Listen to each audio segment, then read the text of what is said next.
Welcome to Wholesale Hotline, where we cover everything to do with wholesale real estate. I'm Jamil Damji. I'm Brent Daniels. And I am Pace Morby. And together we cover the most important parts of wholesale real estate. Lead generation. Conversion of sellers into contracts. And dispositions. Guys, remember when you're watching this show, do us a favor and squad up in the comments. Make sure that you are liking and subscribing to the YouTube channels and in the Facebook group Wholesale Hotline. Most important, we want to know we're doing a great job for you and helping you build your business. So go give us a review on iTunes and or Spotify. So squad up and enjoy the show!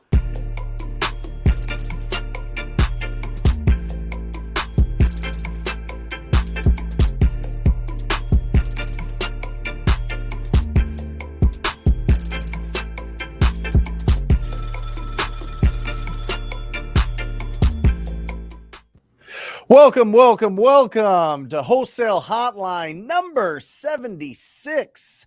We're going to crack this thing open with a little bit of mindset, and I want to hit you with this quote from this book right here called Mastery. It's funny, Pace, Jamil suggested that other Mastery book, and this one popped up first, so I bought this, and then he said, no, it's by the Leonard guy, so I went and read and then I came back two books. Because I already bought it, right? And it's phenomenal, and it does a really good job here on page 26 to open us all up. At your birth, a seed is planted. That seed is your uniqueness. It wants to grow, transform itself, and flower to its full potential. It has a natural, assertive energy to it. Your life's task is to bring that seed to flower, to express your uniqueness through your work. You have a destiny to fulfill. The stronger you feel and maintain it as a force, a voice, or whatever form, the greater your chance for fulfilling this life's task and achieving mastery. I love that. You know what I love the most about that is that we're all different. We all have different DNA.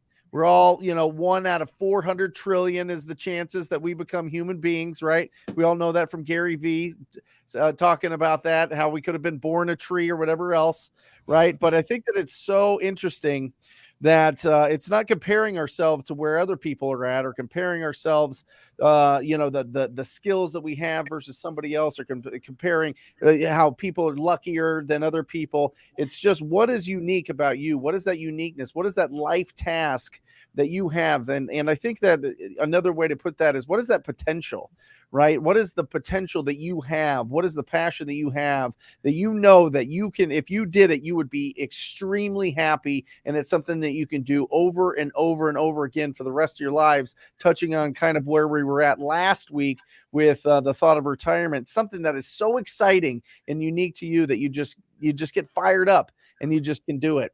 And not to say that it's an easy path, not to say that there's not some give and take, but just saying that it's, on the path to happiness and that path of fulfillment, on the path of mastery.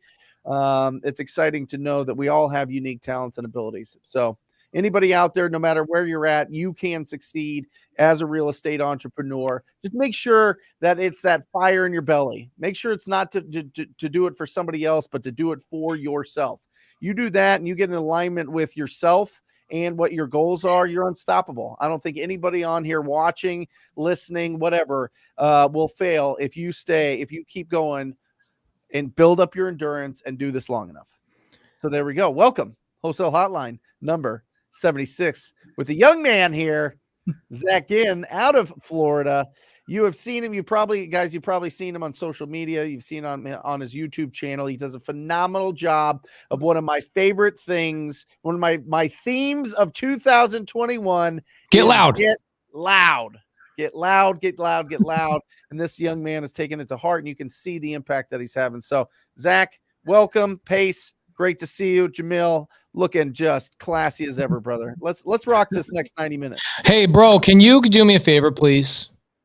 Can you start us off by reading this first comment down? It was written just for you.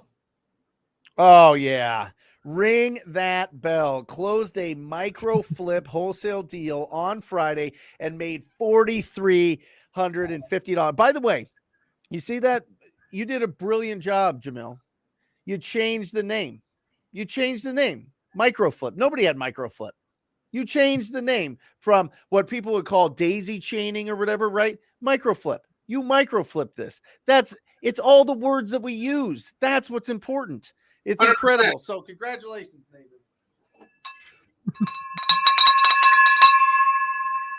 Well done, Nathan. Well done. What's up, Christian? Zach. What's up? Dude, first and foremost, I love you, man. I watch your content. I love your spirit. I love your fire. You don't cut anybody any slack. If you see people taking advantage of people, you're on them. You tear them one. You call it out. You bring the people onto your platform that I've been on your podcast before. I know Pace has been there. You bring people that you believe in, and I love that. But at the same time, dude, I just think it's so impressive how somebody of your age has not only done such an amazing job at building a business, but has in parallel turned himself into an extremely talented and respected influencer in this space. And, I want to commend you for that. And as Brent has said, 2021 is the year to get loud. And Pace mentioned earlier in the program that Zach, you've done that and did a phenomenal job getting loud. Tell us a little bit about that. Tell us a little bit about what brought you to that realization that it was time for Zach to bring a microphone to the business and share his experiences with the masses. Oh yeah, this is an easy one.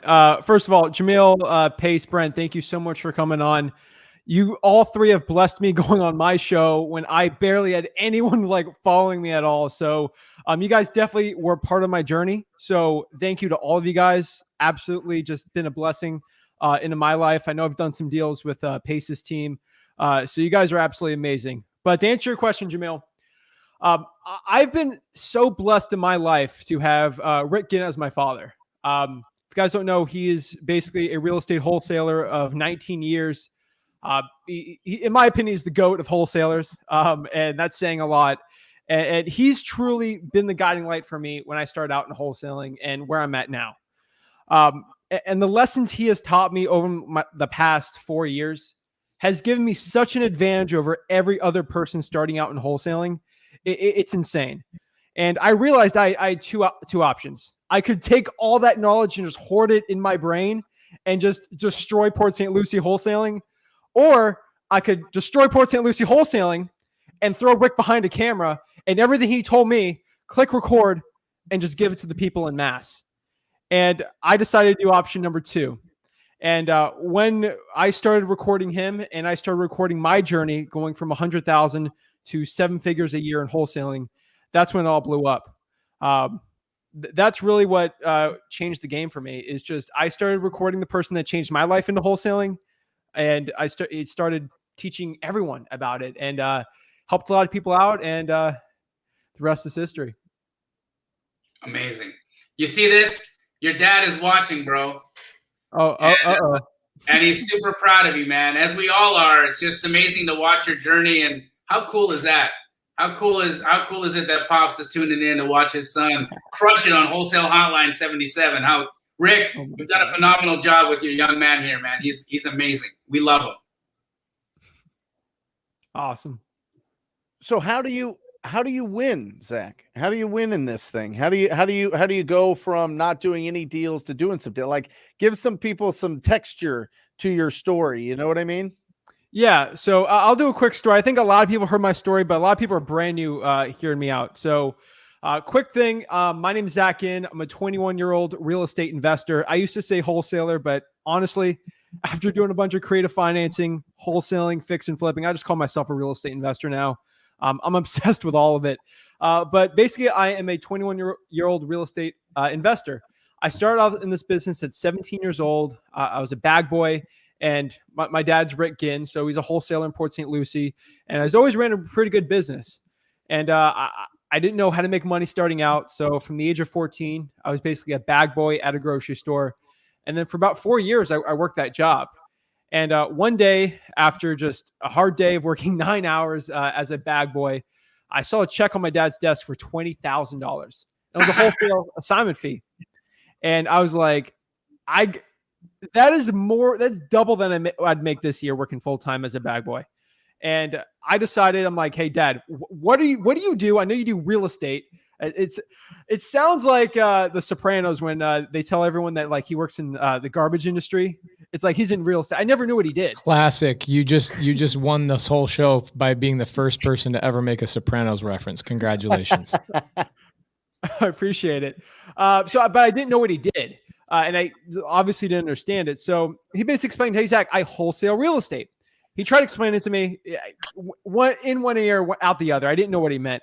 And he basically said, it's wholesaling real estate. I looked it up. I went back to him like, hey, you got to teach me how to do this. I want to make money like you. And he said, hey, Zach, if you want it hard enough, you'll do it yourself.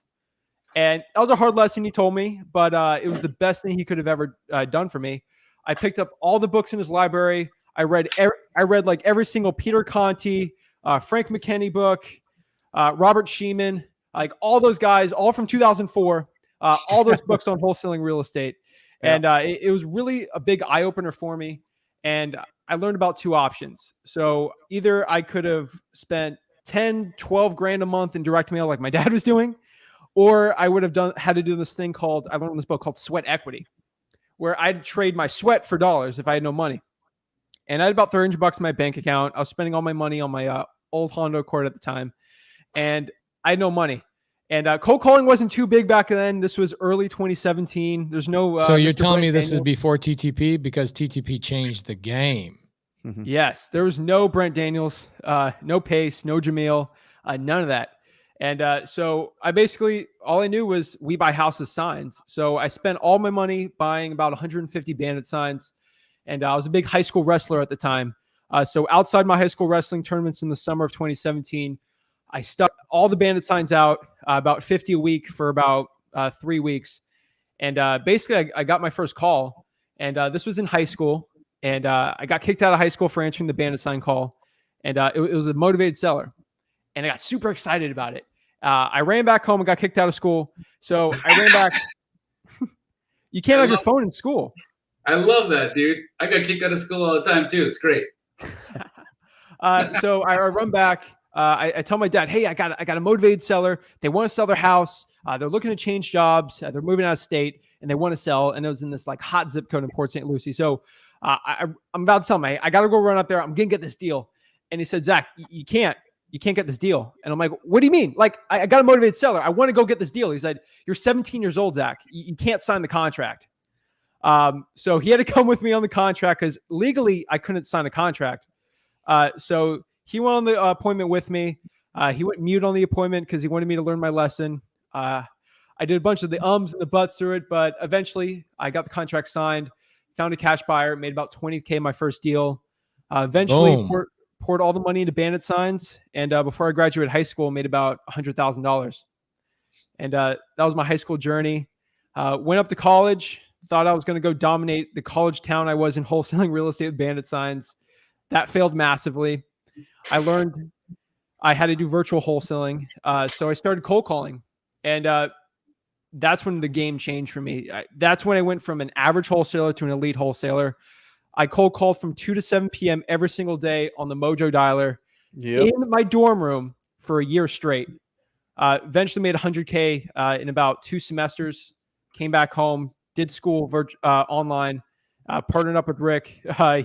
He's like, you got to partner up with me. And ever since then, I've been running his operations. We've been partners on all of our operations, and we run what we have is a pretty healthy business.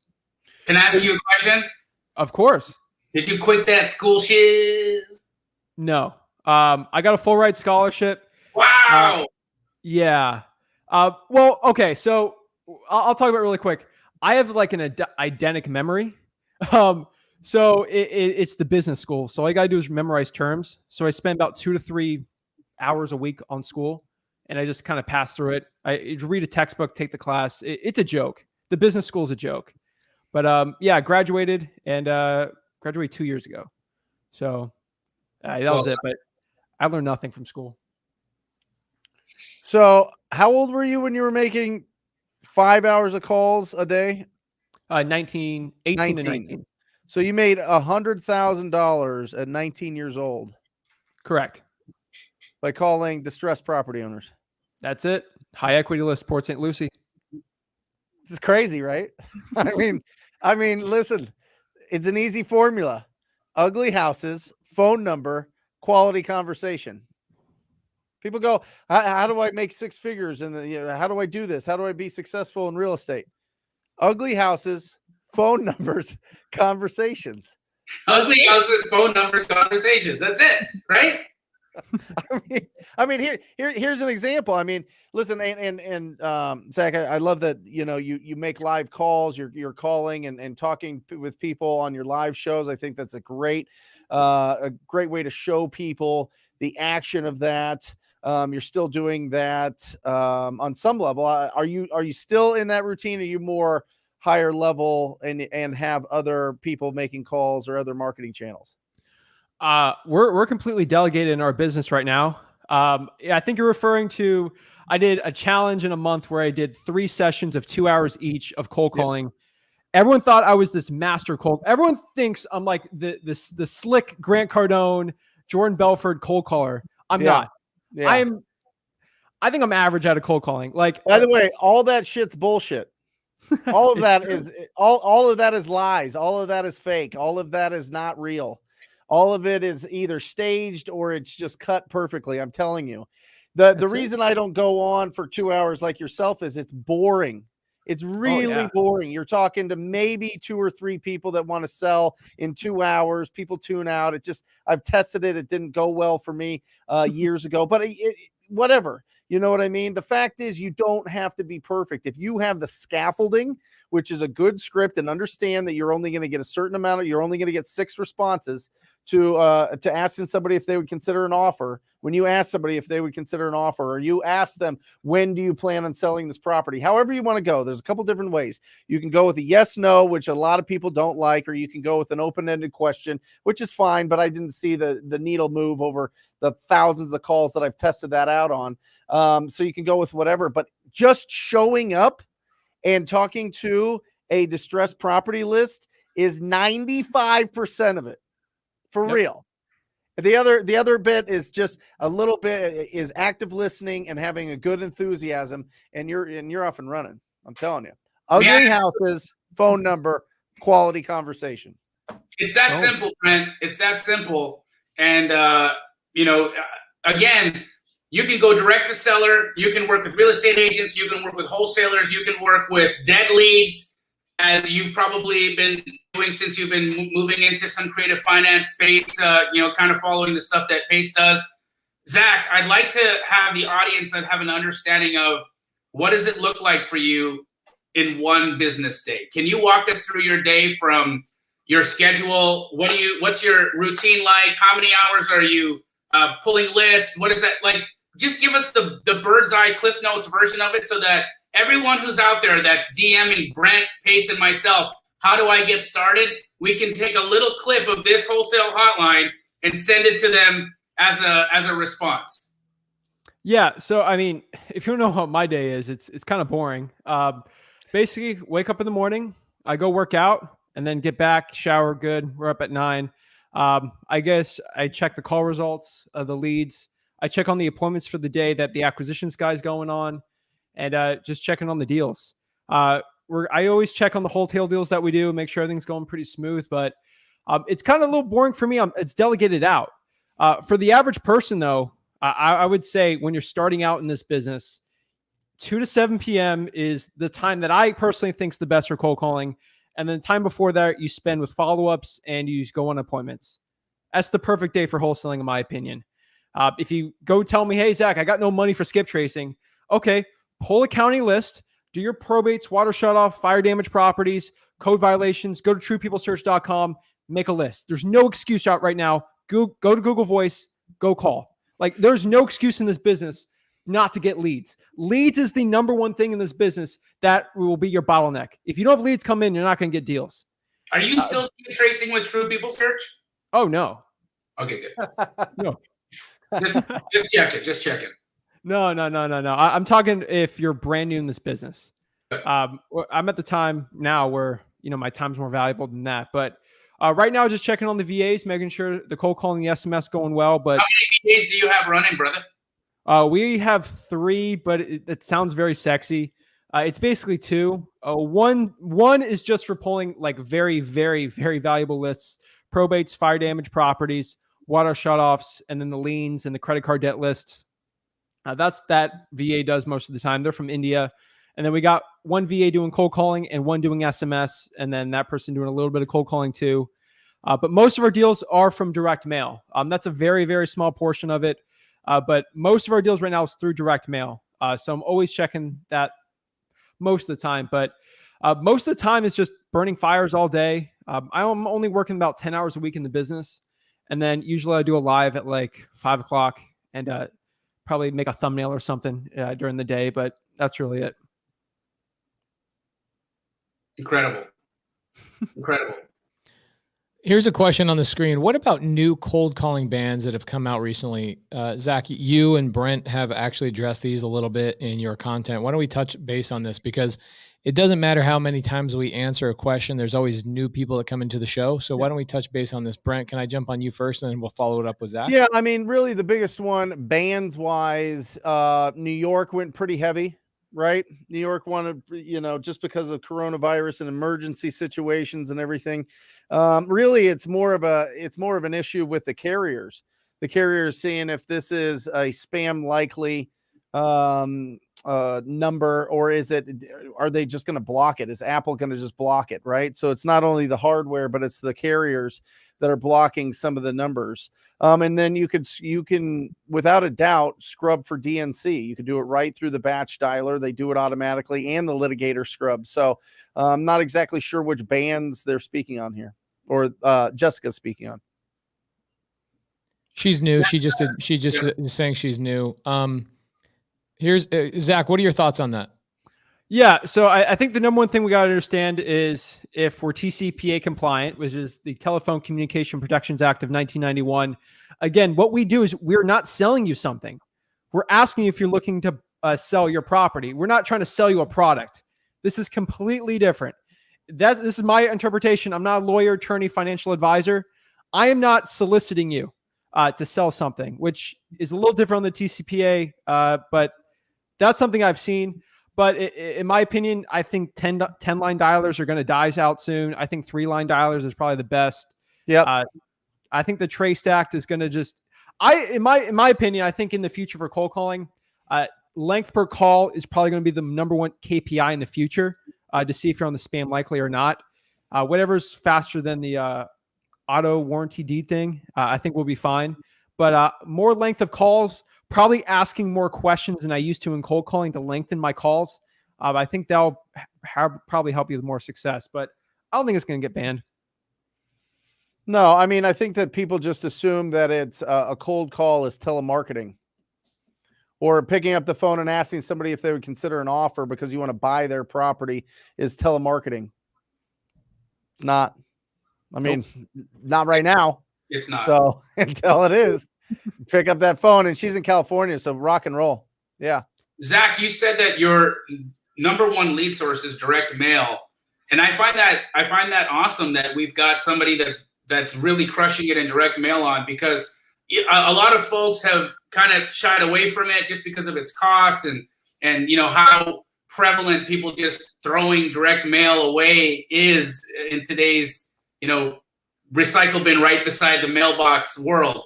Tell us about your results in direct mail. Is there anything special that you guys are doing? Is there any hack that you can share with the Wholesale Hotline crew that maybe wants to test direct mail? What list? What does the letter look like? What does the envelope look like? And what's your frequency and cadence of you sending out your mail pieces? Yeah, I don't think I have any of my ad copy on me right now. But what we do is we actually send offers to our sellers via postcard. That's kind of what we do. It's very unique. It gives us about a 2% response rate, which is insane. Which is double what normally it is. Bro, that's 10 times what Phoenix is. Oh, of course. Yeah. Wow. Yeah. And then that's basically what we do. The reason why is because in Port St. Lucie, for the average motivated seller, they're probably going to get 7 postcards a week. And what most of the time is, hey, let's get the first one. Let's call this person. Let's call the second, third, fourth, fifth, sixth, seventh person. Either the first person that goes in the appointment wins or the last.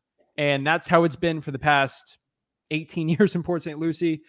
Port St. Lucie is roughly about the size of Fort Lauderdale. It's double the size of West Palm Beach. It's a big market.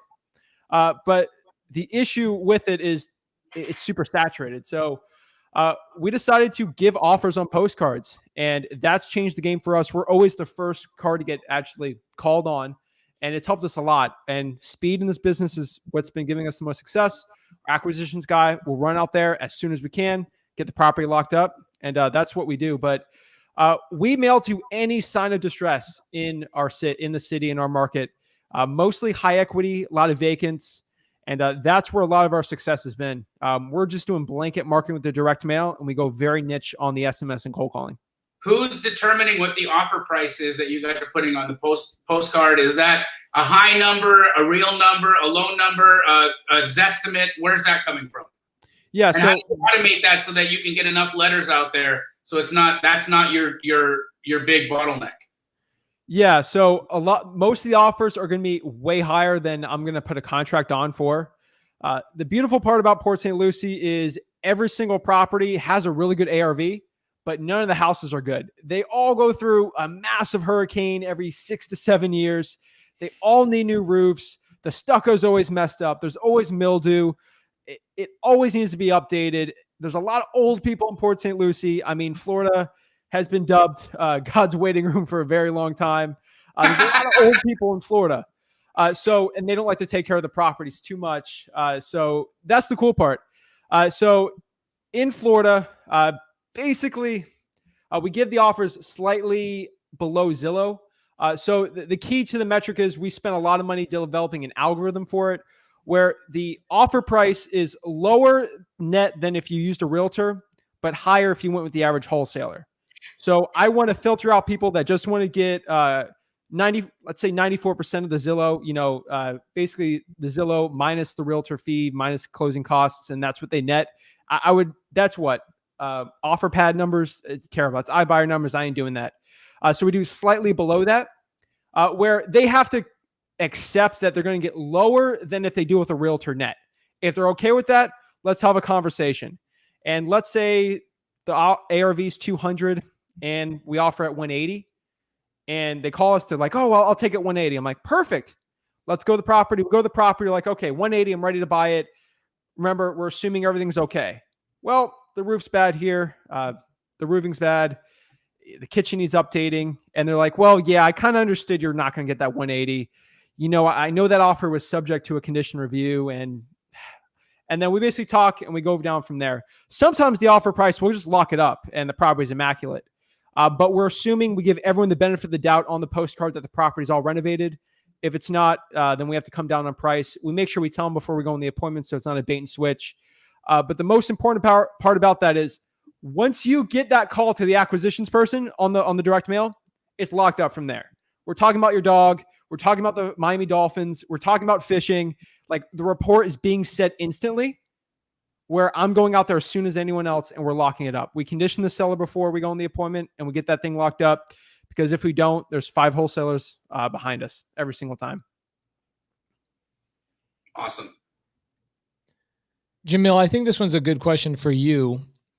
D'Angelo says, no buyers are biting at my wholesale deal. Can you give us a couple of reasons why that might be the case and what? There are only 2 reasons why. Perfect. Give us both those reasons.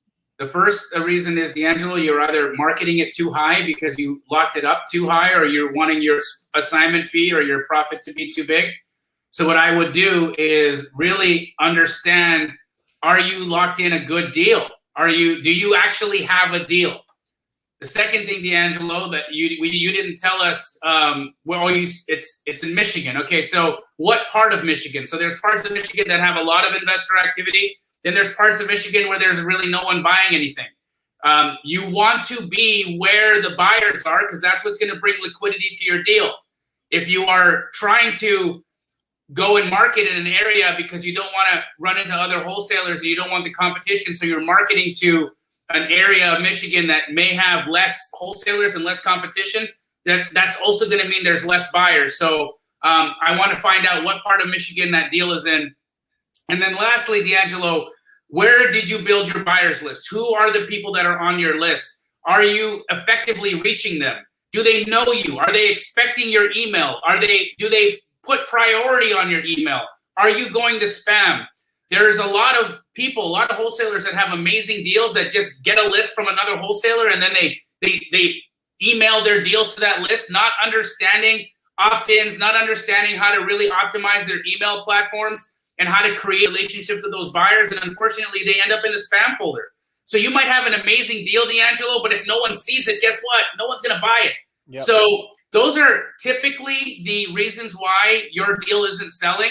I'd love to be able to help you comp that and take a look at that for you, D'Angelo. Send me a DM and we can talk offline at a different date, and I can help you with understanding and even connect you to a couple of Astro Flippers that crush it out in Michigan. Hopefully we can help you get that moved. How many calls do you think he should be making to cash buyers, Jamil, to get that thing in front of them on a daily basis? 50 a day. 50? 50. Look, that's the magic number. If you want to make it, if you want to connect to sellers, if you really want to get a deal direct to seller, have 50 conversations. If you want to connect and you want to get deals from realtors, have 50 conversations. If you want to sell your deal today, have 50 conversations. If you can have 50 conversations in a day, you won't lose at what you're trying to accomplish. You can't. So you don't think I can just sell a deal on a list and just my email just sells the deal for me? I really wish you could, you know, I mean, look, if people weren't, the problem is that D'Angelo, buyers are busy, right? They're in the field. I mean, Pace and I are fixing and flipping 10 houses right now. We don't even have time to breathe, right? That alone with wholesaling as many houses as we're wholesaling, running our teams, running our coaching platforms, doing hotline, all this stuff. I don't have time to be in my email, scouring the email to see what deal has been sent to me today that might be viable. And so what I really need is somebody to curate all of the spam, all of the emails that are coming into my email, and be my curator that's going to hand walk me the deal. You know, that's why so many Astro Flippers are successful, because the buyers, they're actually getting deals from other wholesalers, maybe at a little bit of a lower price, but they're going into their promotional email box and no one's looking at it. You have to be the person that's going to relentlessly communicate and hand deliver opportunities to people. They will respect you for it. They will pay you for it. And they will rely on you for it. And that's how you make yourself indispensable in this game. I cold called Josiah off of his LinkedIn page, Jamil. That's how I even found out about you. That's how, I mean, we connected much later in other channels, but that's how I got into that world. That's how I got into Josiah's world, which trickled out. I called him from LinkedIn because he said he was a real estate investor. I just called every fiend. I put in real estate investor and I type like this too, you know, because I'm like 1,000 years old. Bro, now. you still type like that. Nothing's changed. Yeah, no, I type like this and I go, oh, Phoenix real estate investor. It took me 38 seconds to type it. Came right up. Boom.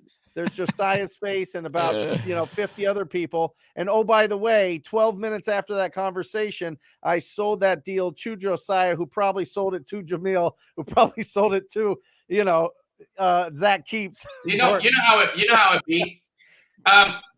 Zach, I made $12,000 in 12 minutes on a deal that I thought was tight and didn't really know, because I went on LinkedIn, typed real estate investor, his phone number's in there. I called it, asked him if he did deals in this area. He said, absolutely. And boom, he called me back 12 minutes later, said, I'll take it. Amazing. But you took the time to create the relationship. You took the time to curate the opportunity and bring it, hand deliver it to the person you know could make the decision. That's something that people aren't willing to do. They blast and dash. They blast and dash, and they waiting for the phone to ring, because let's be honest, and I want to segue into what Emilio has to say here, because Zach, when your name came up in Wholesale Hotline, and we had a private text, Brent, Pace, and myself, and I'm like, I love Zach. Zach stuffs it down gurus' throats all day long. He may or may not hate us. I'm not sure what his opinion is on us. I know you love us, but again, I wanted to talk about it because I really appreciate the fact that you go ham and you go hard on people that you think are predatory or are taking advantage of folks. To not be negative, because this is not a place for negativity. We don't want to call out people or make anyone feel bad. But talk to us a little bit about this, Zach, because you seem to have a real opinion about the educational space and what people are selling and what people are doing and actual results. And I'd love to get your opinion of it in front of the whole Wholesale Hotline audience and for Brent, Pace, and myself to get an understanding of where your stance is and who you're with and why you're not with others. What's up?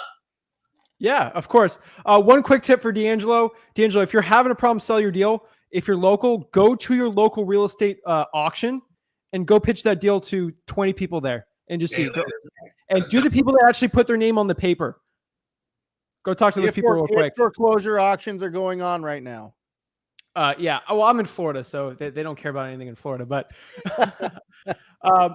yeah, so to answer your question, Jamil, it's my personal philosophy. So Rick, my dad, I'm going to say his name a lot. He has spent tens and tens of thousands of dollars learning this business. He's an OG from the early 2000s days where the knowledge was hoarded and you had to spend so much money learning wholesaling real estate. Not even getting one-on-one mentorship. It's just to get the CD packet and the fun stuff. He has a bunch of, I think, Pace, you would appreciate this, like the Wendy Patton lease option stuff. You could not learn lease options in the early 2000s without spending a fortune from like a Wendy Patton CD. So she's an OG also. Fast forward to when I started when I was 17 years old. YouTube is not even what it's at now. There's no Brent Daniels giving all the free info. There's no Pace giving free info. There's no Jamil giving free info. Like, if you don't know how to comp deals, just watch Jamil's show. It blows me away. If you want to learn cold calling, Brent's got the free script. If you want to learn how to do a subject to, legally, you should probably get a lawyer stuff, but Pace has a lot of free stuff. So why get a lawyer when I bring the lawyer to you? It's true. We had our subject to attorney on Wholesale Hotline 2 weeks ago, so we'll bring him to you. Awesome. So basically where I'm at is Rick had to spend a bunch of money. When I started out, the only way I could have gotten to where I'm at now without having my dad, Rick, literally help me so much is I would have to pay for a course. I had no money. And I truly, being at that point, I don't believe someone should put a certain amount of money on a credit card and go into debt to learn this business. I don't think anyone should go into debt to go to college. It's just the same principle. We're not talking going from 100K to $1 million a year. Most likely some mentorship's probably there. If you're trying to scale up from a legit person, I'm talking from 0 to 100K. I don't think you should spend any money learning this business. And so my personal opinion is I think it should be free. So I go live 4 days a week and I do 3 videos a day on the Flip with Rick YouTube channel, on the Zach and YouTube channel. I do 7 videos also there. And I try to teach everyone how to do wholesaling real estate, make 100K a year absolutely for free. That's my opinion. I don't think courses should be sold. That's my personal opinion. I don't guys, you've been in this business way longer than me, all 3 of you guys, and you've sold courses before and you help a lot of people out. I am not discrediting any of your guys out there, but it's just my personal opinion. I try to teach everyone for free. I'm kind of the guy, hey, you got no money? Come to me. I will teach you. Literally I will answer every single Instagram DM with a voice message for at least 30 seconds, and I will help you with whatever. If someone watching this right now needs free 101 on me, every Thursday, if you're on my Wholesaling Houses for Real Facebook group, I'll give you a StreamYard link, hop on my live. I'll talk to you 101 for as long as you want. I went 3 hours last week. It's probably going to get a lot longer. I will give everything. Oh, it's going to get long after this one. We got like 500 people watching nearly live. And it's just continues to tick upwards here. So Zach, people are loving everything you're saying. And you know what? It's funny. The 3 of us agree with you. That's why we give it away. In all honesty, the people that end up joining our mentorships are in there to get a higher level understanding. They're in there because now they want to scale, because they want to do more. They want to build a different business. But you're absolutely right. And I think the reason why we have been as successful in that space is because we have been giving it away. This show is on episode 77. That's 77 weeks of us being here every Monday night trying to deliver the goods for no cost, right? And so I appreciate your opinion and I appreciate your position, Zach, and I think you're right. And so do the two gentlemen above me. Thank you. Yeah, I think that there's a difference between courses and coaching, though. Correct. I really do. You know, a coach is somebody, and I see what you're doing, Zach. You're essentially being your dad to everybody that you can. And I think that's wildly rewarding. You know, I think you were blessed with a dad that went through all the courses, went through all the training, went through all this experience, was able to guide you and support you more than anything on your path, right? And you're doing that for other people. And I think that that's just the heart that you have, a servant's heart. And that's fantastic. I think that there is a difference, though, in my opinion, with the people that want a return on an investment in a coaching. People that spend $5,000, $6,000, $7,000, $10,000. We're not talking $100,000 like some people out there that are just ridiculous. Well, who knows? Whatever. To each their own. But somebody that spends money wants a return on their investment, which means that they're going to actually do the work. So I had this conversation with Tom Kroll when I was first starting out, Zach. I had the same. I was like, I'll just go on the podcast and I'll just spit for free. I'll give the whole coaching for free, everything. And he said, you are doing everybody a huge disservice, because everybody is going to, the people that don't invest in themselves are not going to get a return. They're just going to stop. They're just going to stop. And I thought that was interesting. I don't know if I truly believe it 100%, but I think that there is a big difference between free Facebook groups and Facebook groups that are filled with people that are in a coaching program, people that have access to coaches, people that get constant support and get constant recognition and feel part of something. They squat up with people that they never would have before because they've been thrown together in an environment where they all invested in themselves and they all take it seriously. Being surrounded around people that take it seriously, it's just a different ball. It's just a different situation. It's a different group. And because of that, I love coaching. And I love that there is a barrier to entry to coaching on some level. But I'll tell you what, I mean, Zach, I go live all 3.5 hours a week, bro. Like I'll answer anybody's question. But if you want access, if you want to be around the coach, if you want, one of the 5 people that you spend the most time with professionally in your life, in your group, I think it's smart to get into coaching. I've always been in it, and it's always been successful for me. This is an interesting topic for me because this kind of trickles down from Tom Kroll to then Brent Daniels to then me. About 2, 3, 4 years ago, I would drive people around in my Prius for free every single day. Mm-hmm. And what I would do is I would go on my Instagram. This would be before I ever decided or thought I could become a coach, right? So Brent Daniels, you got Jamil, Steve, everybody watched me. I would post on my Instagram stories and I'd say, hey, whoever wants to go on appointments with me today, meet me at Circle K at 6 a.m. And the first time I did it, I had 3 or 4 people show up. And within 3 months, I had 60 people show up at Circle K at 6 o'clock in the morning. Right?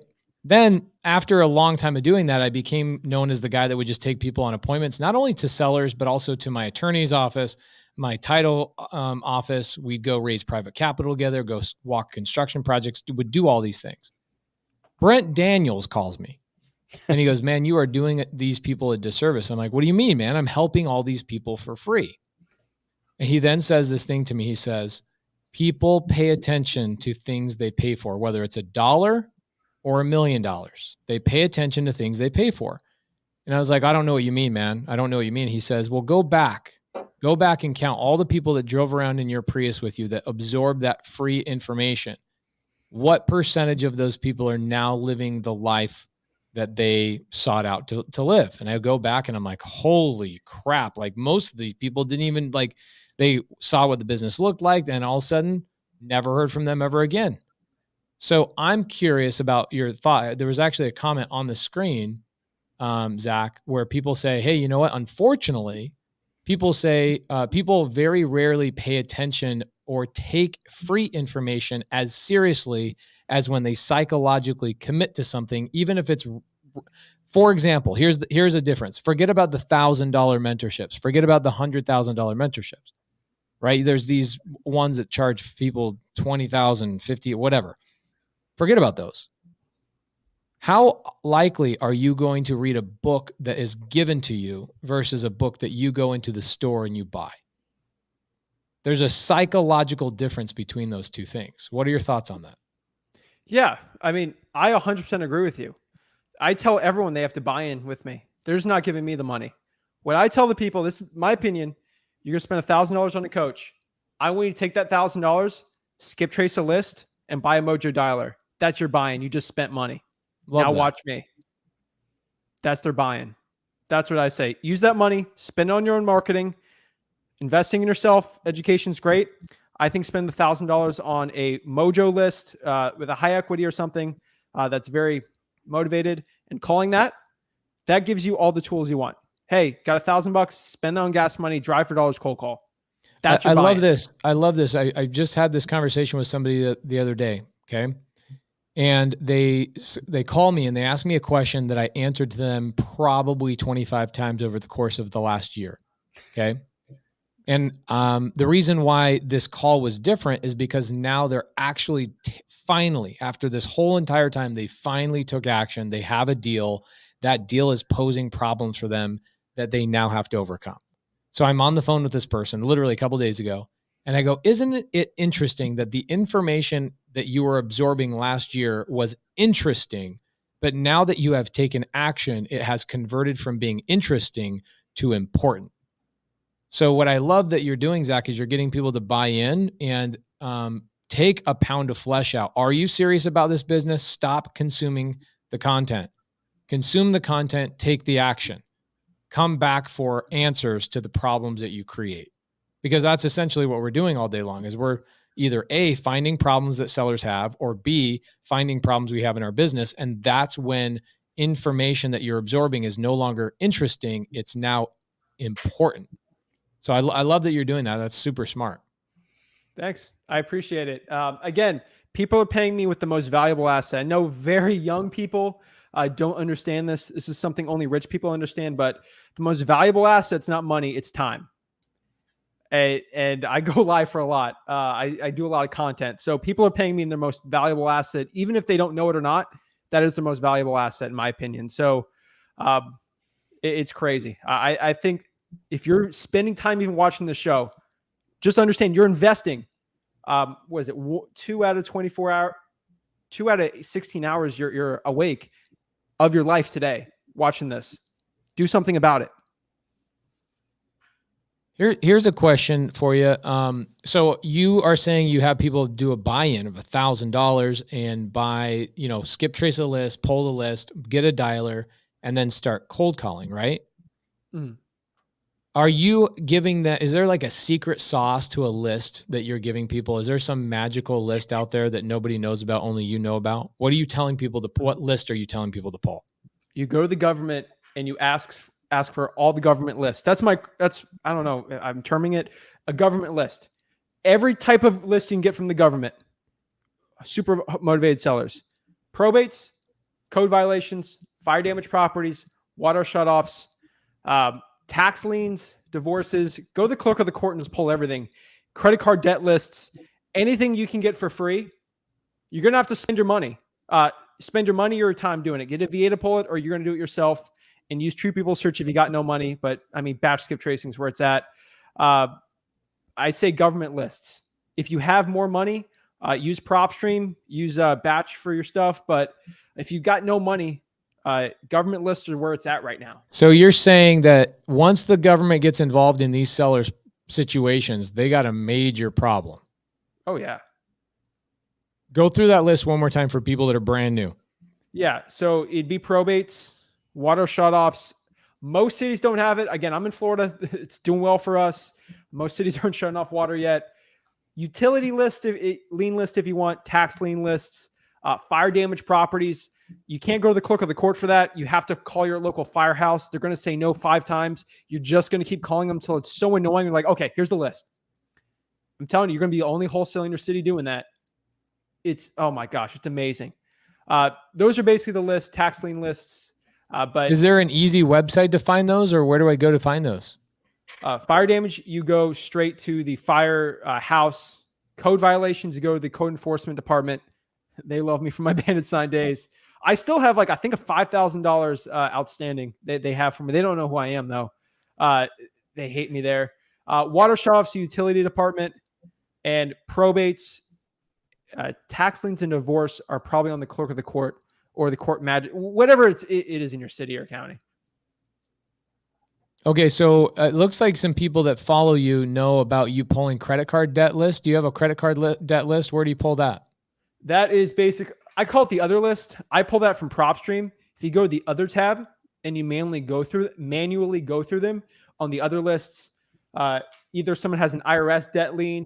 I figure out from the deals that I do, I look up all my sellers like a post-mortem, was it a autopsy of, I don't know how to call it. Analysis?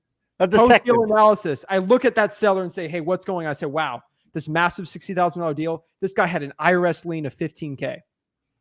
And that's why he wanted to sell. And I keep looking and I go to other on PropStream. It has the IRS liens on there, credit card debt list liens, like private mortgages. I don't like mechanics liens too much, but I just call it the credit card debt list lien, credit card debt list, because that's where most of them are. And they're pretty good, and they're high interest. So the guy get paid off soon. So that's been a killer list for me. You could go under the cloak of the court and find it, but I just go to PropStream and just do it because it's easier for me. But you can do it on the cloak of the court. What about driving for dollars? Get in the car, get it. That is one of my favorite lists because no one can buy that list. You got to earn it. I love it. Driving for dollars it's amazing. Yeah, because Jamil just closed a driving for dollars lead. We just had a driving for dollars lead. Jamil closed it on the seller's back patio. You dog. No, I didn't close it. Yes, he did. He sat next to me and he supported me as we both. I sat next to Pace, and every time in the middle of the negotiation, I would pat Pace's forehead for him a little bit because he was sweating. He came to the corner. You poured water in his mouth. Yeah, not because the seller was giving him sweats. It's because it was 119 degrees out there. But yeah, we Pace closed a great driving for dollars. Actually, oddly enough, it's gonna make it to our little TV show, so that's fun. But yeah, close the seller live right there on camera. Dope.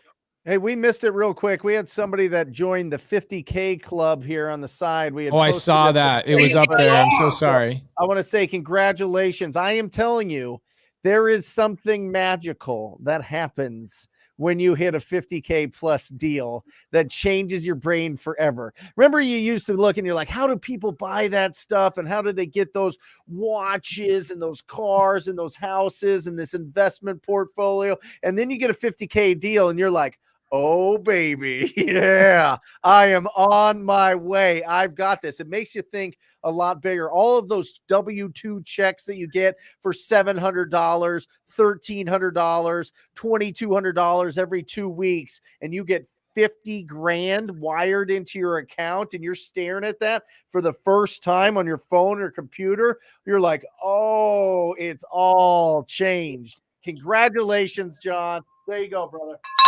That's amazing. Can I jump on a question here real quick? Sergio, who's a sub 2 student, has asked this question maybe 17 times. This guy is the definition of persistent. Good to see you in here, Sergio. He says, how do you go about giving your price once you have all the info and you're ready to talk budget? So what's funny about Sergio is he'll come in here and ask questions about things that we covered literally on Saturday. I called sellers for my students and for my own leads for 10 hours straight, okay, on a Saturday. Sergio, where were you, bro? Why were you not hanging out with us on Saturday? We had 300 students, maxed out Zoom, and I didn't see your name in there. Ooh. And I showed you, and you've seen it 100 times, but this is a great question for Zach. Zach, how do you go about giving your price once you have all the info and you're ready to talk budget? Now, the challenge with this question and the challenge with answering it is that when you're a true salesperson and a true consultant or a trusted advisor is probably the best way to describe it. Every seller is a little bit different. the flow of the conversation, the context of what we're talking about, the tone of your voice, everything changes depending on who your conversation is with. But Zach, let's try and come up with a rule of thumb for everybody so they can write it down in their notes, follow instructions, take action. How do you go about giving your price once you have all the information and you're ready to talk budget? Okay. So there's a quick one I can do and a very long one. So the quickest one is find out how much your cash buyer is going to pay for the house. That's a very short one to say, but I basically find the ARV minus repairs minus the discount that my cash buyer is paying. I have cash buyers that will pay me 90% of the deal, right? Because it's a crazy market. And I hate to call them like slumlords who are at like 80%. That's what they're at. So I can multiply it by there. Hey, my cash buyer is going to be $100,000 for this house. That's what I know. Now is the fun game. Now I can decide how much I want to make. Do I want to make 60 on this? Do I want to make 20? Like, what do I want? Again, as a true salesman, I love sales. I love this business. I never want to say the price first. So that's a red flag. You're going to do two reasons here. You're going to say, hey, how much do you need to sell the property for? You build a rapport, get ready to it. Hey, condition their head. How would it feel if I was right now able to buy this property from you? You can move to Utah with your family. You can go in the mountains like we joke about. And then how would it feel you can finally do that and I can buy this property? Just imagine that. What price were you at if I can get this all done for you and we can buy this in 3 weeks, 4 weeks, a month? Shut up, zip it. And either they're going to tell you the price and then, you negotiate down from there. What I found is when you say that, they will say a price way lower than you were willing to even say it. Like the scariest, oh my God, if I offer them 40, they're going to kick me out. They'd be like, can you do 40? You will be shocked. You will be paralyzed. But sometimes you get it from someone who said they read like a Donald Trump book about sales and say, never say the price first. They're going to say, well, I don't know how much I want to sell it for. And that's where everyone gets in a corner. And then they give out their price and then they make 10K in a deal. And they're like, Zach, I don't know how to make 50K in a deal. I always hit them with this. This is what I teach everyone. Ask them in a joking fashion. Okay, you don't know how much you want to sell this property for? I should give the price. Yeah, you came to the house. You should give me the price. Fine. I mean, Mr. Seller, would you sell the house for $1? No. Well, what if I offered you $1? We can write the paperwork right now for $1. No, I don't want to sell for $1. I want to sell this for 50. Oh, okay. Then you get the price out of them. You negotiate from there and you get it locked up. That's the best way I found out. Just never say the price first. You will always make more money doing that. Sometimes you're an old lady. She's 7 years old. Her family's all in Michigan and she lives in Florida and she wants to move. At that point, I give them a price because they generally don't even know what the property's worth. They bought the house in 1962. And then after that, I'll call the grandchildren and say, hey, I'm looking to buy Sheila's house here for 120. Is this something you're comfortable with? With an elderly seller, I'm always like that. But if someone who's like 40 years old, you hit them with that line. It's helped me the most. And it's the reason why our average deal size is 40K. And Zach, is it always them moving to Utah? Oh, everyone wants. I was just thinking, why does he have a bunch of Mormon sellers? Like, what's going on? I just want to know, is that the trick? It's like, hey, wouldn't it be amazing if you could just get the fuck out of your house and move to Utah? We have I like how he threw out that he talked to 40-year-olds. He's not talking to 40-year-olds in Port St. Lucie. I know that. Oh, so good. That's so good, Zach. So good. I love it. But I say Utah for everyone hearing because it's in their motivation. Hey, I want to move to Michigan. I want to move back to New York. I want to move back to the Bronx. If someone tells me they're from Brooklyn, we're talking about old Brooklyn. We're talking about the Yankees, whatever baseball team they like. That's where I'm doing the situation. But again, I change it every single time. You go back to Phoenix. That's why I say Utah. It's whatever their motivation is. I paint the picture in their head. They're imagining it. They're like, oh my gosh, I can finally get rid of this property. That's how we do well. Incredible. Guys, we've got about 500 of you on the show right now live, and I'm not seeing that many likes. So do us a favor. If you're loving what Zach and Pace and Brent and I have been talking about tonight, this has been an incredible show. Zach is full of knowledge and full of spice, man. He's just tearing it up over here. He's got it going on, guys. A big inspiration, beautiful friend of the show. He's incredible. Do us a favor and love this. make sure you're doing that. Hit that button. If you're not subscribed to all of our YouTubes, subscribe to our YouTubes, and let's keep it rolling. Can you put that one up there, Pace, that Connor? How do we respond to buyers that want to negotiate big assignment fees? Oh yeah. So that, Connor, this took me a long time to figure out, and it's like kind of like next level. But what I want you to do is when somebody says that, just say no. No. Seriously. Nancy Reagan. Here's the thing. The reason they're trying to attack the amount that you're making, there's a couple things going on there, and I'll let Jamil just, knock it out of the park with this softball for him. But it's, listen, if you have enough cash buyers and you're being loud and you're making those 50 calls and you're talking to enough people, you can build a healthy tension with your cash buyers where they know not to go into negotiation mode, not to go into how much are you making mode, not to go into whatever, because they will lose that deal. The reason you worry about stuff like that is because you don't have other cash buyers competing for that opportunity. If it truly is a deal and you're not just going bananas with the pricing and it just doesn't make any sense, if it's truly a hot deal and you're reaching out to as many cash buyers or real estate agents that are listing flips, or as Zach said, going down to the foreclosure auction and talking to all those guys, after all of that, you should have multiple offers on your deals and be able to sell those properties. Jamil, do you guys ever, we always assume that the reason they're asking is because they don't want it to record at the lower number. So what we'll do is we'll respond with, I'm 1,000% sure that you're not trying to dictate how we feed our families and how we keep the doors open here based off of our profit margins. So I imagine the reason you don't want to see a $53,000 assignment fee is because you want it to record at a higher number just in case you have any lender issues in the future once you go to the property.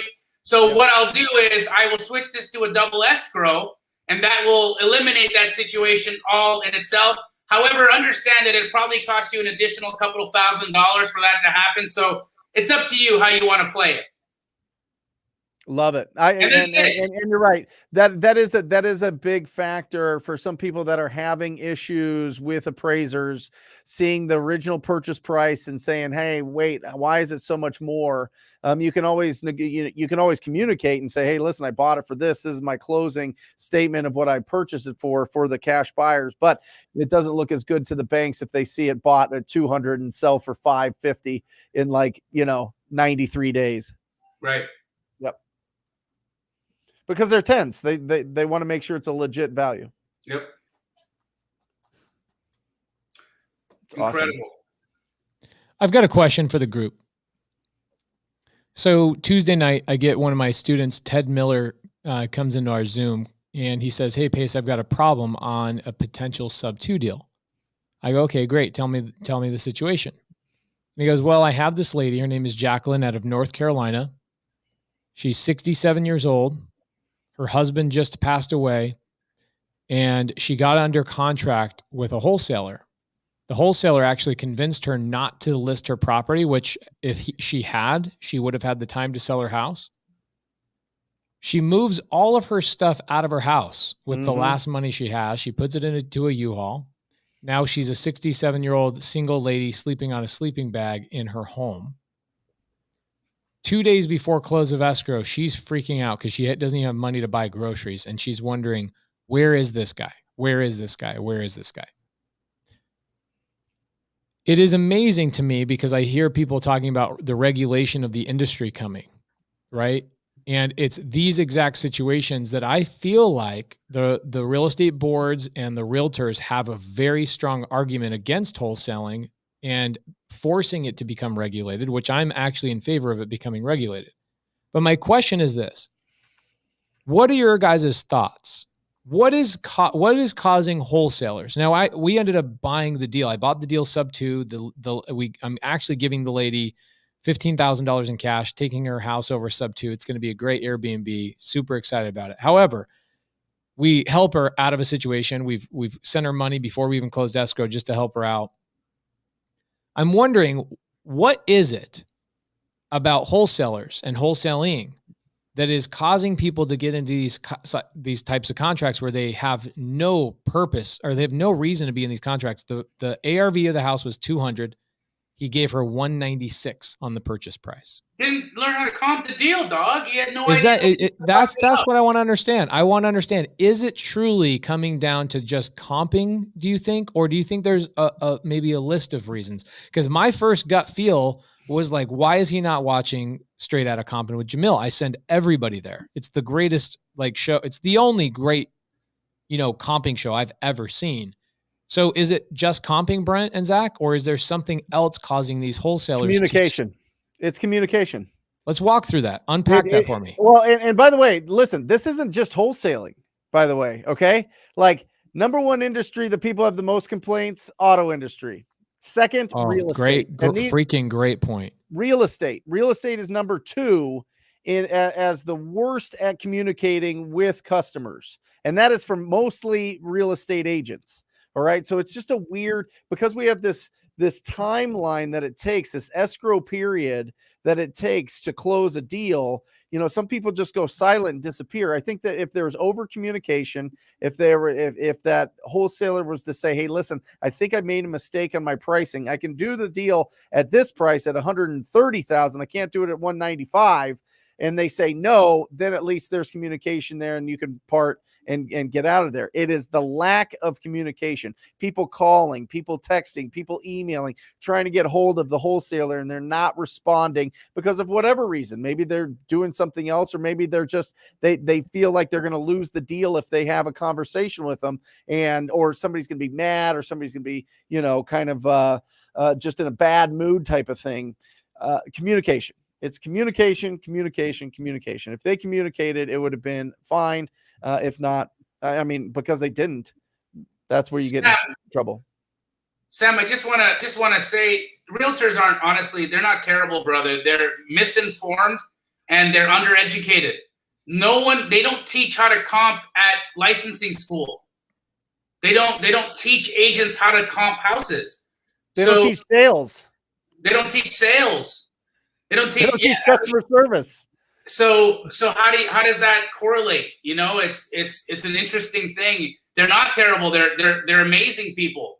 They're just like any other group of people. There's good ones, there's bad ones, there's all of them. But there's a lot of really amazing real estate agents out there. They're just undereducated and misinformed. Zach, what do you think, bud? Have you guys ever talked to an 18-year-old realtor fresh out of real estate school? Yeah, plenty. I hire them. Do they know any more about real estate or ethics when it comes to real estate in general than all they understand is how to stay out of jail? Yes. So that's the only thing they know. They walk out of real estate school with how not to go to prison. Exactly. That is my opinion on regulation. I think you go through real estate school is not going to change you. Being beholden to a board is not going to change you. My personal opinion, I don't think you should be licensed for wholesaling. That's a government regulation topic. I'm not getting into politics. My political party is the wholesaling party. But overall, I just don't think we should have regulation in it. It comes back to unethical people. If you don't have ethics in this business, you should not be in it. I tell every single one of our sellers, like I instill it in our company.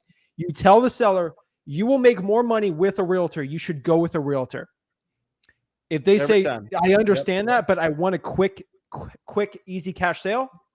If they understand that, we'll go forward. You lying to a seller saying, if you go with a realtor, you'll lose more money. That's when you're lying. That's not good business. You can't regulate ethics. Right? Yep. There's always going to be bad business that's technically legal. I truly think if you have ethics in this business, there's no need for regulation, and real estate school is not going to teach you good ethics. It just comes back to your morals, your characters, and your values as a human being.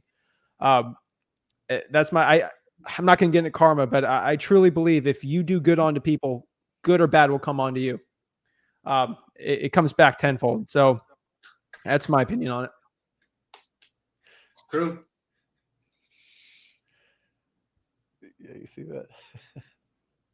Did this guy really say this? If you are not cheating, you are not trying. I think he's joking. He's got to be joking. He's got to be joking. For sure. I think he's just playing. He's been commenting. He's been cool. I've seen his comments. They're actually, he's had a bunch of funny ones, but I was like, there's no way he's serious about that.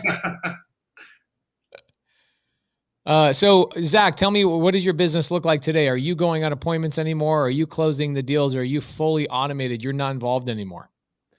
Basically 2021, I've been through so many acquisitions managers. It's been turn and burn, turn and burn, turn and burn. I finally teach someone, they do good, then they want more money. Or they take it from you and go start their own thing. Oh, I know that has not happened because they've all failed. Because we do it like the Army when they do research projects where they will segment you, where you're only doing this part of the research so you don't learn the whole thing. So what we do is we teach acquisitions. You don't learn marketing. You don't learn dispo. You only learn this. But again, with Wholesale Hotline and education, and a lot of them try their own thing, they fail. So currently I was closing all deals in 2020. And eventually I found someone, good acquisitions person through Rick's network. And they've been a blessing in our lives. And they've helped us close all the deals for me, where I've been able to do more time helping people out. Really cut my hours to like 20 hours a week to really 10 hours a week of work. But our operation is mostly direct mail, a little bit of niche SMS and niche cold calling, goes into Podio. And those calls from direct mail go to our acquisitions manager. Our acquisitions manager runs out to the deal fast as possible, gets contract signed. We'll wholesale most of them. If you don't know, that is basically we'll just close on the deal and then throw it back on the market. We'll spend about $1,000 fixing it up. Usually put carpet and paint, and we throw it back on the market, and it sells for over asking every time. It's crazy. I'm thinking, okay, this property is going to sell for $220, and that's insane. Zillow's at $200. Let's list it for $230, and then I get someone from California bidding $240, not even seeing the house. It's disgusting. So most of our deals are just wholesales right now. It's Florida. Everyone's coming to Florida. There's no state income tax. A lot of New Yorkers are coming back. It's doing well. So most of it's wholesale. And then if we do wholesaling, our network's really good. And I'll have my second VA that does the light cold call cash sales in Port St. Lucie. Not a lot. And then that's basically our dispo. And then I'm working on some more JV deals. I might do one JV deal or two JV deals a month. I'm trying to scale that up right now. Just with the wholesaling, people just give me deals, especially I know a guy who can help you with that, bro. I know. Hey, Zach, who's answering your calls for direct mail? How quick are those calls being answered? How fast are the turnarounds to getting out to the appointment? Can you break down the direct mail process for us? Yeah, I mean, we send the mail out. We send in a month. It'd be a batch every single week, Monday and Friday. So we split that out in two. So the marketing is consistent. Same houses, Monday and Friday? No, different houses. No. So Okay. I'll have a list. And then for that week, I'll split it. One batch on Monday, one on Tuesday. So it's really 8 batches for the whole list for the month. And then we'll send that out. Our acquisitions person is the first point on the call. What are you guys spending on that per month? About $12,000 for direct mail. Okay, We get very good rates. Probably equates to 15 for the average person. Okay. Let's call it $15,000 in mail. How many times does the phone ring for $15,000? About 35. Let me just get a calculator. 2% of about 35,000. It's about 700 calls a month. Most of them is like, hey, put me off the list. What's this offer about? With an extra % of a call back, you get a lot more of the tire kickers. Yeah, it's the way I could really describe it. So really it equates to a real number of real leads. And actually, it's like 1.5. You get more tire kickers. From there, it will probably end up being 100 true leads. I would say someone who's actually looking to sell their house, they're not trying to get for the most money, will end up doing around 16 to 20 appointments for the week. And these are people legit. In this market right now, we try to get everyone. We just want to have a conversation with you because you might not be ready now, but you'll remember us when you're looking to sell in the future of, hey, acquisitions manager, he loves the Mets. We talked about fishing. He's a great person. I saw a picture of his kids. He's a great guy.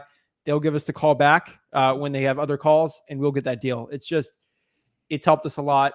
Then we'll probably get about 6 deals a month from that. 4 really good wholesale deals around 40K, a couple wholesale deals, 15, 20. And then we're just trying to work on the JVs right now. But that's kind of where the direct mail all kind of puts in together. What's your cost per contract? 3K. Direct mail. It's about 3,000 right now. I mean, we could niche it out, but we do such a big blanket approach. If you basically have equity in Port St. Lucie, you're getting a call from us. A postcard from us. It's about 3K, but our spreads are amazing. So that cost per contract for direct mail is incredible as well, dude. Like, you're doing it right. Yeah, national average is like $6,000 to $7,000. Yeah, Phoenix is 20. woo. No, Phoenix is like 12 to 15, but you get 700 calls a month. So your acquisition manager, is he answering them live or just calling back off of a recording? Live. There's 7 postcards a week. We need the advantage. Every piece of advantage I can have, we call them live. A lot of them's not good. It ends up being 100 actual good conversation leads, but it's technically 700. But a lot of them is just tire kickers because someone give you a real offer on the house. Your acquisition manager's taking 20 to 25 calls a day. Correct. Is that all he does? That's basically all he does. And he goes on appointments. Got it. If he's on an appointment, who answers? It would go to me, and then it'll go to voicemail. Got it. Because, I mean, that's crazy. 20 inbound calls a day is bananas. 3 or 4 calls, and if you're building rapport and having conversation and pre-qualifying, the average call's got to be what, 3 to 5 minutes? That's a lot of talk time. Oh, yeah. But he's saying only 1 in 7 of those calls is an actual person wanting to talk. 6 out of 7 are like, take me off your list, and what color underpants are you wearing? Yeah, click. Yeah. They feel guilty. They're like, this guy actually took the time. He went behind his computer. He did the math calculations. He did everything. He did the Fibonacci sequence. He did the exact to a T what my offer is going to be. I got to talk to this guy. Hey, I appreciate you spending all this time giving an offer for me, but we get a lot of people like they just feel bad. They're old school and they appreciate it. So that's why it's so high.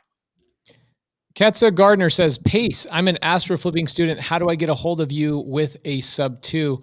Jamil, you know what I would love to do? Do you mind if I come in as a guest inside of your astro flipping Zoom sometime this week and talk to your students about bringing me and my students sub 2 opportunities? Would love it. Do I need to like bring you some food or some chicken wings in order to do that? Yes. Jamil, I just closed on a deal today. A 35 unit mobile home park. Cash flow is about net $7,500 a month. It came from a TTP student. So I would love to also do a Zoom with the TTP students on how to identify sub 2 deals and how to bring those to my community. We'll do a lot more collaboration between the two. That was a seller finance deal in Yuma, Arizona that I bought from a TTPer at full retail, cash flowing $7,500. Not income. The income is a little over $16,000. The net cash flow is $7,500 a month. So I would love to go to both your guys' communities if you'll let me. Of course. Ketsa, as well, we've got multiple students that are in both mentorships. You can go into the group and reach out and work through them. Actually, Pace, you know that deal that you just bought in North Carolina? Yes. Where you helped that elderly woman who was totally pooped the bed on? Yeah, Jacqueline, I literally just texted her right now. So the initial lead came from Chi, an astro flipping student. No. Who heard the story? Yeah, who heard the story, talked to the seller, handed her over to a sub 2 student, and that's how it found its way to you. That is amazing, dude. He's on the hotline right now. Should I call Jacqueline right now? I feel like calling this lady. Oh, maybe we'll do it another day. It's 9:30 her time, but she is texting me back. I'm just checking in on her, make sure she got her money. But how amazing is that? Collaboration. It's incredible, dude. It's so fun. It's so good. So your astro flipping student recognized, hey, this is a really tight deal. This lady she has very little equity on the deal. Yep. Some wholesaler just took her out for lunch or took her out to lunch and just pulled the rug out from underneath her. I better bring this to somebody in the community, which she brought it to Ted Miller in my mentorship. That's Ted Chi Miller, right there. Yup. amazing. I hope he's getting paid. I'm not working Oh, directly bro, with he him. just wanted to help the lady. He was literally handing it over so that the lady. It's the same heart that Zach is talking about. That's amazing. If we all do this business from a place of integrity and high ethics, and we actually care about the people on the other end of the call, we never have to worry about regulation. Problem is that, you know, guys like us aren't everyone. You know, we have to make a conscious decision to do the right thing every day. You wake up and you make a conscious decision to be a good person every day. As human beings, we have the capacity to be either. You got to choose to be good. You got to choose to do right. You got to do that. Dang, this is such a good question. I got to answer this one real quick. So Lewis says, for sub 2, does the seller have to have pain, or does non-motivated sellers also convert to deals? So here's the magical thing about creative finance. In wholesale, we primarily solve people with pain problems. With creative finance, we solve people with pain, and we solve problems where people only want gain. And what does that mean? They might not have any pain. They might have zero motivation to sell, but because they desire the gain or a higher purchase price, we in creative finance can solve that problem. So for example, the mobile home park I just purchased in Yuma came from a TTP student. The seller literally told the TTP student, I want like 30 grand over what Zillow says my park is worth, or what people have told me it's worth. And if you're not willing to come up to that number, then I have nothing to talk to you about. Does that sound like that guy has any pain? No. So creative finance can solve people who just want gain. So creative finance is pain and gain, and sub 2 and seller finance, novation agreements, all those things can solve pain and gain. So great question. Zach, I have a proposition for you. So my astro flipping students are talented and trained in being able to sell deals for the highest price available. You are out there teaching your flock how to get out there and make calls and lock up deals. My astro flipping students want to move deals for your students that aren't like you and can't wholesale their deals, take their deals down and sell them retail on the MLS. How does the astro flipping, the sub 2, and the TTP community interact with your community? How do we make the crossover? Just join one of the fastest growing Facebook groups, Wholesaling Houses for Real. Go in there, and there's a JV sheet on there. It's private. You got to go in there. Once you join, you have to go in the Google Sheet, put in who you are. My name is Jamil Damji. I'm from Phoenix, Arizona. I'm here to JV with you. This is my market. These are the virtual markets I do. Here's my phone number. Here's my email. Let's JV. If you want to JV, join that. I think there's like 500 people on there. Go in there, join the Google Sheet. It's the JVing sheet. Call the guy up. That's it. Amazing. Boom. Great turnout. Looked at the numbers today. We hit 500 people live, which means about 2,500 to 2,800 people have tuned in to see you, hear you, Zach. What's the best way for people to get in touch with you? Is it Instagram? You mentioned earlier that you would give people a 30-second answer to any question that they want. Is Instagram the best way to communicate with you, or do you want to give out your personal cell phone number? I'm not giving my personal cell phone number out. Dang it, shucks. I'd love that. But if you want @Flip with Rick or @Flip with Zach on Instagram, I don't go through it every single day, but I try to get through as many people as I can. That's the best way to get a hold of me right now. Go on any of my lives. I'll go help you guys out. But that's kind of where I'm at. But if I went to lunch with as many people that asked me to go on a lunch here locally where I'm at, I wouldn't have to eat for the rest of probably. Yeah, you'd probably be about 100 pounds heavier, bro. I would. So everyone wants a one-on-one call with me. The thing is, I don't want to coach someone unless everyone benefits from it. That's just my opinion. But I will do a little voice thing. It's just easier when I'm like walking or something. So @Flip with Zach, @Flip with Rick. Love to talk to you. I've got a question about upcoming topics. Jamil and I had a conversation today about an article that he read. The article was about the upcoming housing market because these hedge funds like Blackstone are coming in and buying up all the homes. I don't know. Would you say that that's propping up the industry and keeping prices high, Jamil? What's going on there? Bro, it's impossible for it not to. I've been saying this, I've been shouting this from the rooftops since the beginning of the coronavirus, that there's too much Wall Street on Main Street. And when they own that many homes, when Wall Street owns that many homes, there's absolutely no way they're going to let that bet fail. Look, we're not set for a turnaround in pricing until you see Wall Street split. When you see Wall Street split. Until that point, your money is safe in housing. It's true. They own way too much of the United States real estate for them to let. Look, what are the requirements for pricing to decrease? An increase in inventory and a lack of demand. If demand is artificial, can an increase in the inventory happen? When you have a blank checkbook from Wall Street buying up all of the property, can an increase in inventory happen? So then simple supply and demand means that we aren't, that actual thing can't happen until Wall Street takes away the artificial demand. Well, and we have a $20 million housing short. I mean, 20 million houses housing shortage. I mean, 20 million houses less than every other decade up until 2010. They were building 26 million houses every decade. They built 6 million from 2010 to 2020. And then ramped up, they had a pandemic. We all went through a pandemic that shut everything down even further. So why are housing prices going up? One, they're affordable.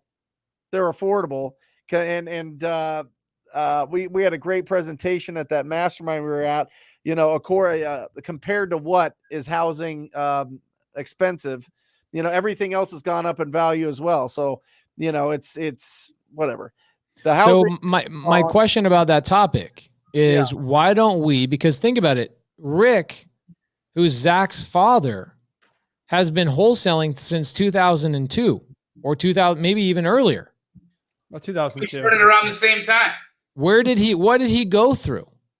He went through the same thing that Brent and Jamil went through, right? After wholesaling and being in real estate for a long time. I think that next week's topic should be about how to wholesale successfully in a bubble or in a down economy. I think bringing Rick in, Jamil and Brent, you guys talking about your experience and kind of getting lay of the land and giving people a good game plan of what happens when the shit does hit the fan. Would you guys be open to that topic? Would love it. I'd love it. I just don't think that we're even close to it. So it might be good. It might be good to make people feel good.